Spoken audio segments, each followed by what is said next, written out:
এটা হলো day 11 of my mini vlog series. তো আজ একটা খুব বাজে জিনিস হয়েছে, যেটার কারণে আমার ১৮০০ টাকা শুধু চলে গেল। তো তোমাদেরকে একটু পর সেটা শেয়ার করছি। তো সকালটা শুরু হলো অ্যাজ ইউজুয়াল অফিসের কাজ দিয়ে। আর অফিসের কাজ করতে বোঝো টিনটিনকে এরকম খেলা করতে দেখছিলাম। আর এরকমভাবে ওদেরকে খেলতে দেখলে তো আমার বেশ মজা লাগে। তো অফিসের কাজ কিছুটা এগিয়ে নিয়ে বসে পড়লাম লাঞ্চে। এবার তোমাদের সাথে শেয়ার করি যে কি হয়েছে। তো কাজ করতে হঠাৎ আমার হাত থেকে ফোনটা স্লিপ কেটে পড়ে যায়।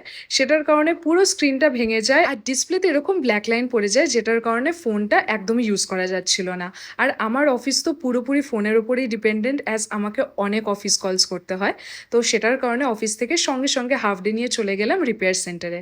আর সেখানে গিয়ে বললো যে ১৮০০ টাকা লাগবে রিপেয়ার করতে। যাই হোক, মনে অনেকটাই পাথর নিয়ে বললাম ঠিক আছে করে দাও রিপেয়ার, বিকজ এটা ছাড়া তো চলবে না।